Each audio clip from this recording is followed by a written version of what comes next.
Bayangkan, suatu hari ada orang yang menaruh benci padamu. Mereka berusaha menjatuhkan, menertawakan kegagalanmu, bahkan berharap kamu hancur secepatnya. Mereka menunggu di setiap tikungan hidupmu, menanti kapan kamu akan tersungkur. Tapi, apa jadinya kalau justru yang mereka tunggu tak pernah datang? Apa jadinya kalau semakin mereka berharap, semakin mereka sendiri yang tersiksa oleh harapan kosong itu? Inilah rahasia yang jarang orang tahu. Musuh terbesar tidak perlu dihadapi dengan tangan, dengan pedang atau dengan teriakan. Musuh paling menderita justru saat kamu memainkan jurus-jurus yang tak terlihat. Jurus yang membuat mereka terbakar oleh rasa iri, hancur oleh kebingungan, dan tersiksa oleh bayangan mereka sendiri. Ingat, dendam terbesar bukan dengan membalas, tapi dengan menunjukkan bahwa serangan mereka hanyalah bahan bakar untuk membangkitkanmu. Setiap kali mereka berusaha menjatuhkan, kamu justru naik lebih tinggi. Setiap kali mereka menyebarkan kebencian, kamu justru memanen kekuatan baru. Dan di titik itulah, musuhmu akan tersiksa. Karena kenyataan lebih pedih dari senjata apapun. Kehidupan ini memang penuh dengan orang yang ingin melihatmu gagal. Mereka bisa jadi mantan teman, keluarga, pasangan, bahkan orang asing yang tidak tahan melihatmu bersinar. Tapi dengarkan baik-baik, kamu tidak perlu mengotori tanganmu dengan dendam. Kamu hanya perlu menjalani hidup dengan jurus yang tepat, jurus yang diam-diam membunuh ego musuhmu tanpa mereka sadari. Jurus ini bukan tentang kekerasan, tapi tentang kendali diri, strategi, dan permainan psikologis. Saat kamu mampu menguasai dirimu, musuh kehilangan senjatanya. Saat kamu bergerak di luar jangkauan mereka, musuh akan tersiksa oleh ketidakberdayaannya sendiri. Dan ketika kamu mencapai puncak, mereka dipaksa menyaksikan kebesaranmu tanpa bisa berbuat apa-apa. Jadi, bersiaplah. Karena dalam perjalanan ini, kita akan membongkar 7 jurus diam-diam yang bisa membuat musuhmu tersiksa. Hancur lebur tanpa perlu menyentuh mereka sekalipun. Jurus yang tidak hanya akan melindungimu, tapi juga membawamu pada level kehidupan yang jauh lebih tinggi. Dengarkan dengan hati yang terbuka, dan bayangkan wajah orang yang pernah berusaha menjatuhkanmu. Lalu rasakan bagaimana jurus ini akan membuat mereka terbakar oleh rasa iri, hancur oleh ketidakmampuan, dan tersiksa setiap kali melihatmu bangkit. Karena pada akhirnya, balas dendam terbaik adalah hidupmu sendiri. Ingatlah satu hal yang paling menyakitkan bagi seorang musuh. Melihatmu bertumbuh ketika mereka berharap kamu runtuh. Bayangkan, mereka menunggu kamu gagal, menunggu kamu menyerah, menunggu kamu putus asa. Tapi justru yang mereka saksikan adalah kebalikannya. Kamu bangkit, kamu terus bertambah kuat, kamu terus naik level. Itulah jurus pertama, peningkatan tanpa henti. Bukan dengan kata-kata, bukan dengan teriakan, tapi dengan bukti nyata, dengan langkah-langkah konsisten yang membuat hidupmu semakin gemilang. Kamu mungkin tidak membalas hinaan mereka, tapi setiap keberhasilanmu adalah tamparan keras di wajah mereka. Musuh akan mulai resah. Mereka bertanya-tanya, kenapa dia tidak jatuh? Bukankah aku sudah menjatuhkan bebannya? Kenapa dia malah semakin tinggi? Dan dari situlah penderitaan mereka dimulai. Ingat, dunia ini seperti panggung. Ketika kamu menunjukkan keberhasilan, semua mata akan tertuju padamu. Dan musuhmu dipaksa menonton dari kursi penonton paling depan. Mereka tidak bisa lari, tidak bisa menutup mata, karena cahaya keberhasilanmu terlalu terang untuk dihindari. jurus peningkatan tanpa henti ini bukan sekadar tentang materi. Bisa jadi kamu meningkatkan dirimu dalam hal pengetahuan, kesehatan, wibawa, jaringan pertemanan, bahkan ketenangan batinmu. Setiap kali kamu naik satu langkah, musuhmu turun satu derajat dalam penderitaan. Karena semakin tinggi kamu melompat, semakin kecil mereka terlihat. Ingat, orang yang benar-benar kuat tidak perlu membuktikan dengan marah. Mereka membuktikan dengan pertumbuhan. Dan pertumbuhan itu adalah senjata yang paling menakutkan bagi musuh. Bayangkan, ketika dulu kamu dipandang rendah, disepelekan, bahkan diremehkan. Lalu suatu hari kamu berdiri tegak, dengan pencapaian yang tidak bisa mereka capai, dengan aura yang tidak bisa mereka miliki. Saat itulah musuhmu benar-benar tersiksa. Karena luka yang paling dalam bukanlah ketika kamu membalas dengan amarah, tapi ketika kamu menunjukkan, aku tetap bertumbuh, dan kamu tidak bisa menghentikanku. Musuhmu mungkin berpikir mereka bisa mengurungmu, menjatuhkanmu, bahkan mengisolasi hidupmu. Mereka mungkin merasa kamu sendirian. Tapi inilah jurus kedua yang bisa membuat mereka tersiksa. Jurus jaringan rahasia. Bayangkan, kamu bergerak diam-diam, membangun hubungan, memperluas pertemanan, dan menanam koneksi di banyak tempat. Mungkin mereka tidak melihatmu bergaul, mungkin mereka mengira kamu hanya orang biasa. Tapi di balik layar, kamu sudah punya lingkaran yang kuat. Musuhmu akan kaget ketika menyadari kamu tidak berdiri sendirian. Mereka mungkin ingin menjatuhkanmu, tapi setiap kali mereka mencoba, selalu ada tangan-tangan yang menopangmu. Tangan yang datang dari sahabat baru, mentor, komunitas, atau bahkan orang-orang berpengaruh yang kini ada di sisimu. Itulah kekuatan jaringan rahasia. Bukan sekadar siapa yang kamu kenal, tetapi siapa yang bersedia melindungimu, mendorongmu, dan membuka jalan ketika musuh menutup pintu. Musuh akan merasa tersiksa karena mereka menyerangmu dari depan, tapi tidak sadar kamu punya kekuatan di belakang layar. Dan saat mereka sadar, sudah terlambat, kamu terlalu sulit disentuh. Pernahkah kamu melihat seorang pemain catur? Bidaknya tampak sendirian, lemah, terpojok.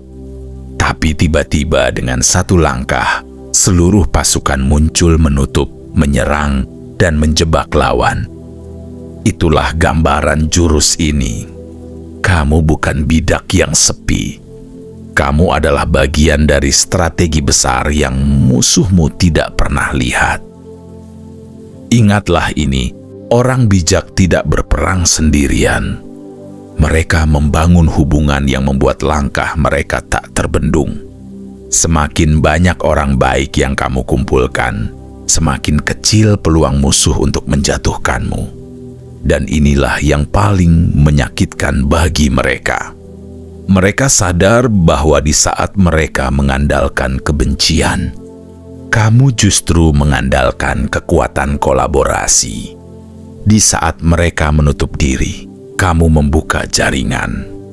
Di saat mereka sibuk mengawasi langkahmu, kamu sudah menciptakan 1000 jalan keluar yang tidak bisa mereka bayangkan. Inilah jurus yang membuat musuh terbakar oleh ketidakberdayaan. Karena mereka akhirnya sadar, kamu tidak sendirian, dan aku tidak bisa menjatuhkanmu. Musuhmu bisa menyerang tubuhmu. Mereka bisa menjatuhkan nama baikmu. Mereka bisa menyebarkan fitnah, menghina, bahkan mencoba meruntuhkan langkahmu. Tapi ada satu hal yang tidak akan pernah bisa mereka sentuh. Ketangguhan mentalmu. Bayangkan, setiap kali mereka melemparkan hinaan, kamu tetap tenang. Setiap kali mereka mencoba membuatmu jatuh, kamu justru berdiri lebih kuat. Seperti baja yang ditempa api, semakin mereka membakar, semakin keras dirimu terbentuk. Inilah yang membuat musuhmu tersiksa. Karena mereka ingin melihatmu marah, tapi kamu tetap dingin. Mereka ingin melihatmu patah, tapi kamu justru tersenyum. Mereka ingin kamu menyerah, tapi kamu terus berjalan. Dan pada akhirnya, mereka sendiri yang kelelahan melawan ketenanganmu. Ingatlah, ketangguhan mental bukan berarti kamu tidak merasa sakit. Tentu saja ada luka, ada air mata, ada masa-masa sulit. Tapi ketangguhan mental berarti kamu tidak berhenti hanya karena itu. Kamu belajar, kamu bangkit, dan kamu melangkah lagi. Setiap kali kamu jatuh lalu berdiri, musuhmu semakin hancur. Karena yang mereka takutkan bukan kekuatan fisikmu, tapi jiwa yang tidak bisa dikalahkan. Musuh terbesar bagi mereka adalah melihatmu tidak pernah menyerah. Karena di saat mereka pikir hidupmu selesai, kamu menulis bab baru yang lebih kuat. Di saat mereka mengira kamu akan hancur, kamu justru membuktikan bahwa kamu tidak bisa dihancurkan. Seperti pepatah kuno berkata, orang yang tak bisa dikalahkan bukanlah orang yang tak pernah jatuh, tapi orang yang selalu bangkit setiap kali terjatuh.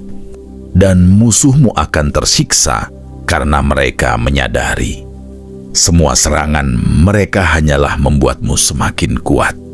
Semakin banyak tekanan yang mereka berikan, semakin tajam keteguhanmu terbentuk. Inilah jurus ketiga yang paling mematikan. Ketangguhan mental yang membuatmu tak bisa dihancurkan oleh siapapun. Musuh selalu merasa dirinya pintar. Mereka yakin bisa menebak langkahmu, membaca gerak-gerikmu, bahkan meramalkan masa depanmu. Mereka merasa punya kendali penuh atas permainan. Tapi disinilah jurus keempat bekerja. Kejutan tak terduga. Bayangkan, ketika mereka menunggu kamu berjalan ke kiri, kamu justru melompat ke kanan. Saat mereka yakin kamu akan jatuh, kamu justru melesat ke puncak. Ketika mereka mengira kamu sudah habis, kamu justru muncul dengan kekuatan baru yang tidak pernah mereka bayangkan. Musuhmu akan tersiksa karena otaknya dipaksa bekerja keras menebak langkahmu. Tapi semakin mereka menebak, semakin salah arah. Dan itulah yang membuat mereka hancur, kebingungan yang tak berujung. Kejutan tak terduga bisa berupa apa saja. Bisa dari pencapaian baru, kebiasaan baru, perubahan besar dalam hidupmu, atau langkah berani yang mereka pikir mustahil bagimu. Semua itu akan jadi racun dalam pikiran musuh, karena yang mereka benci bukan hanya kesuksesanmu, tapi fakta bahwa mereka tidak pernah siap menghadapi kesuksesan itu. Ingat, musuh tidak takut pada orang yang bisa ditebak. Mereka takut pada orang yang penuh misteri. Karena misteri berarti ancaman yang tak bisa diukur. Seperti petir di malam yang gelap tiba-tiba menyambar tanpa aba-aba. Begitulah kamu dengan jurus ini. Kamu datang dengan kejutan, dan musuhmu hanya bisa terdiam, terbakar oleh rasa tidak percaya.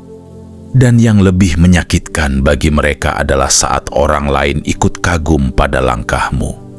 Sementara mereka hanya bisa menonton dari jauh, tak berdaya, dan terjebak dalam bayang-bayang kekalahan.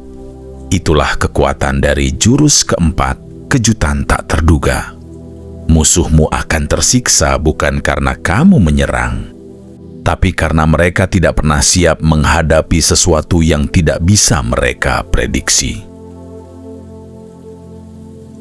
Tidak ada yang lebih menakutkan bagi musuh selain menyadari bahwa orang yang dulu mereka kenal sudah tidak sama lagi.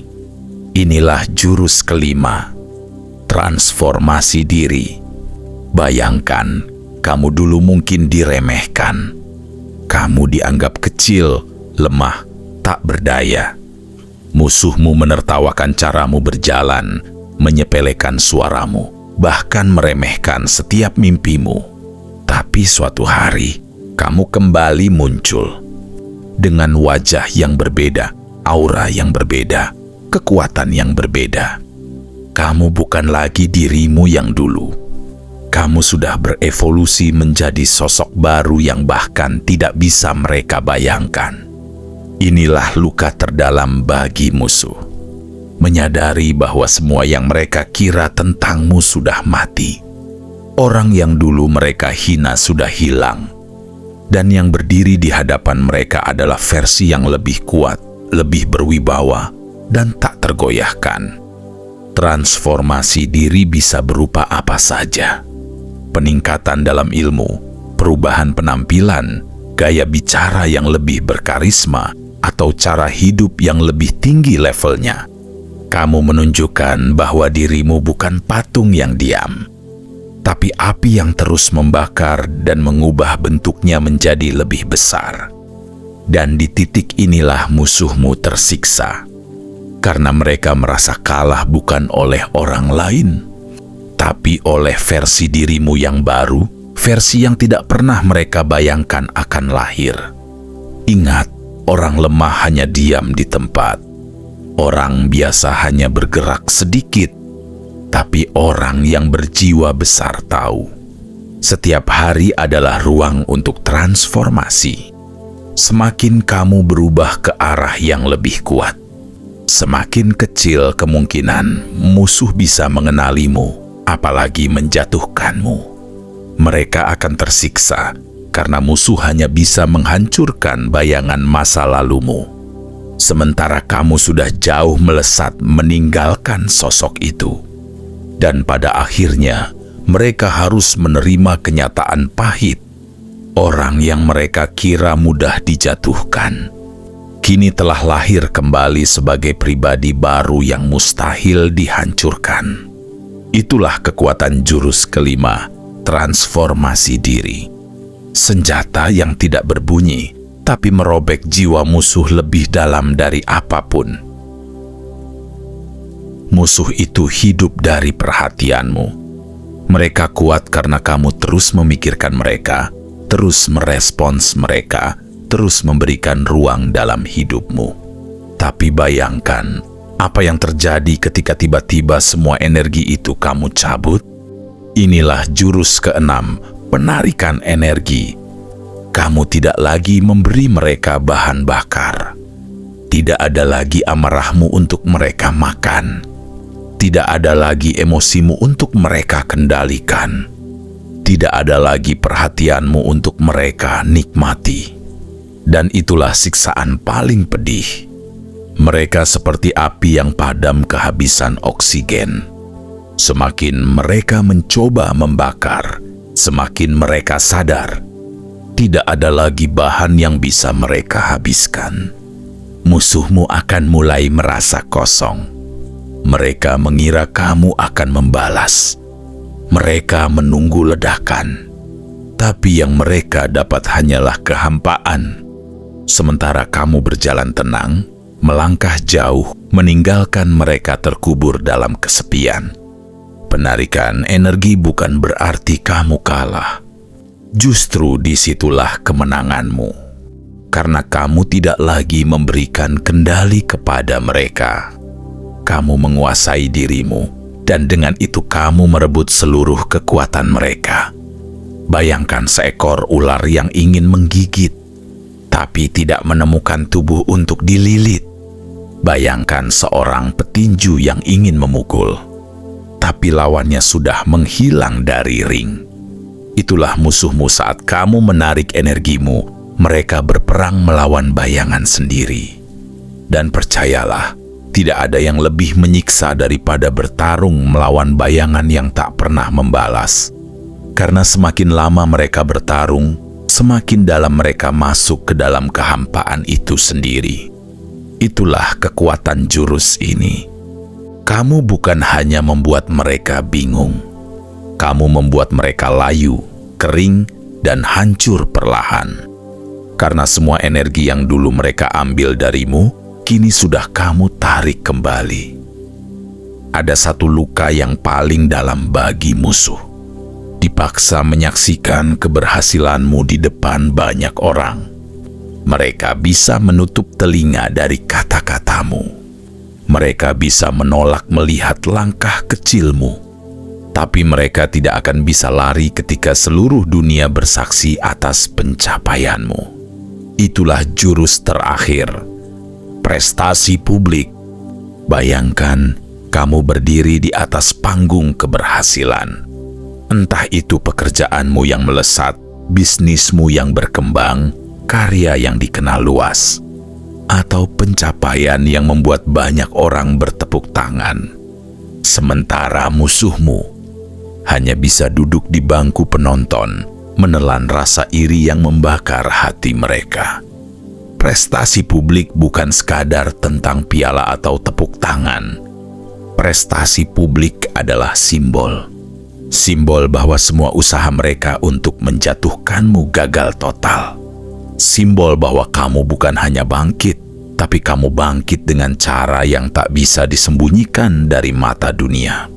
Musuhmu akan tersiksa, karena setiap kali nama atau wajahmu disebut, mereka akan teringat pada kebencian mereka sendiri. Setiap kali orang lain memuji keberhasilanmu, hati mereka akan semakin terkoyak. Dan setiap kali kamu melangkah ke depan dengan percaya diri, mereka akan semakin terpuruk dalam rasa kalah. Itulah jurus pamungkas. Kamu tidak hanya menang diam-diam, kamu menang dengan terang benderang. Kamu tidak hanya tumbuh dalam senyap, kamu meledak dalam cahaya yang tak bisa dihindari. Dan musuhmu akan hancur lebur, bukan karena kamu mengalahkan mereka secara langsung, tapi karena mereka dipaksa menyaksikan sesuatu yang paling mereka benci. Dirimu yang sukses, berwibawa, dan tak tergoyahkan di hadapan banyak orang.